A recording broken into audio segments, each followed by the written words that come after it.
Hello and welcome to the Monday Futures Market Outlook for December 12, 2011. This is Patrick Serezna.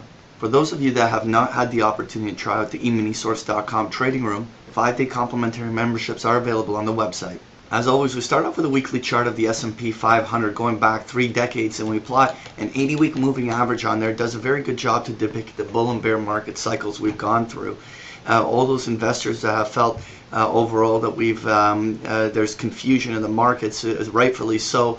The market over the last few months has given numerous false signals above and below that 80-week moving average, kind of reflecting on the market chop that we've really experienced over the last half a year.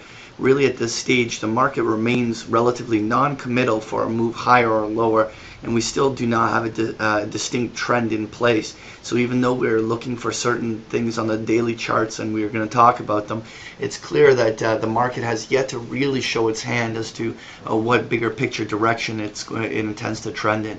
Just to make some key intermarket observations, we saw important reversals off of all the key markets. Now this is a week that will be the test. We continue to see the euro deteriorates to new lows, right now trading down around that 132 area on the downside, and this is forcing the US dollar higher, and which is sending ripple effects through all the other markets.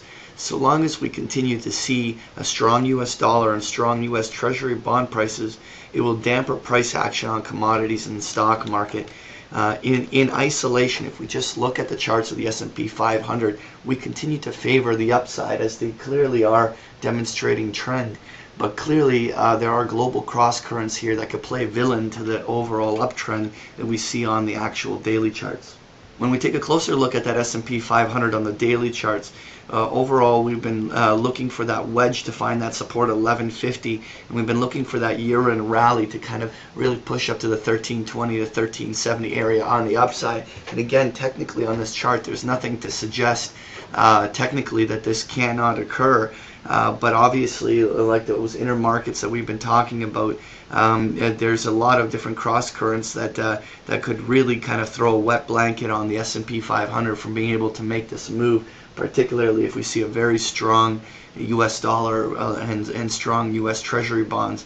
So overall, we continue to try to remain optimistic that this S&P move will occur, but we are watching those other markets for those signals. When we take a look at that US dollar and look at what we were talking about, you can see that we were hoping that that US dollar was going to develop a double top along the upside and see some deterioration and very range-bound price action. But if that euro breaks down, it will cause the US dollar to increase, as the euro is one of the largest inputs into the US dollar index. If we have a very strong US dollar, particularly one that breaks to a new high above that 80-50 area on the upside, it will certainly weaken commodity prices and take the steam out of the existing uptrend that the daily charts on the S&P 500 have been doing. So we're continuing to watch how this US dollar plays out over the next few days. Next year, when we take a look at copper futures look a lot like the stock market chart. There's that wedge on the downside that broke higher, and there's room for copper to even rallied up to 380, 390. But again, if in an environment where the US dollar is very strong, copper prices will have a hard time holding up here.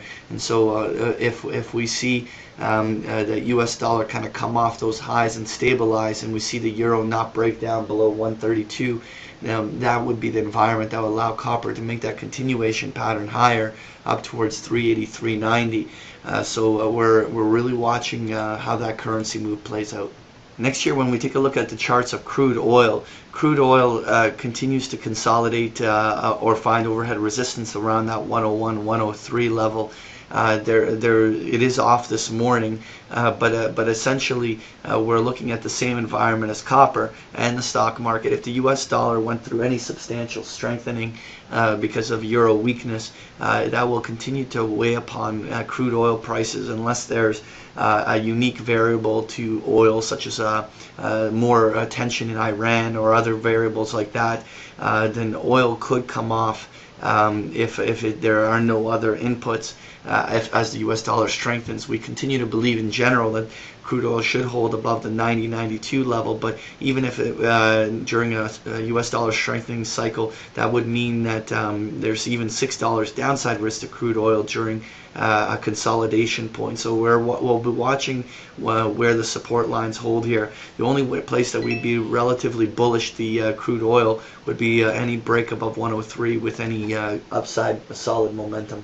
Next year, we're going to take a look at gold futures. We've been drawing this horizontal triangle as a consolidation of the oil price action.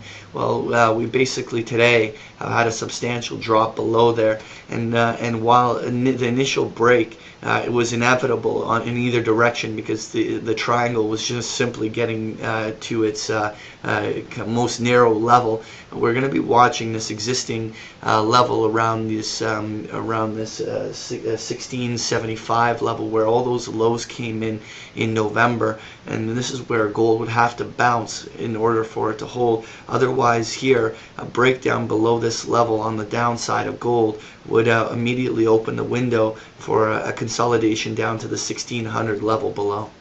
Finally, I want to take a look at the 30-year Treasury bonds, and again, just like the double top on the US dollar, we were looking for a double top on Treasury bonds, but this entire pullback that we've seen on Treasury bonds over the last 2-3 weeks has really actually dug in and held, and we continue to see that the 140 to 142 is holding all of the downside supports. In order for us to be really bullish this market and subsequently bearish bonds, we need a substantial break below 140 during a period where the US dollar is also weakening. If we saw those come in unison, that would be what would allow the stock market to rally. But if we, for whatever reason, have Treasury bonds rally all the way back up towards the 146 to 148 level on the upside, it would subsequently be a damper on the markets as money is flowing into these Treasury bonds for defensive purposes and out of risk capital. That was your Monday Futures Market Outlook. Thank you for joining me.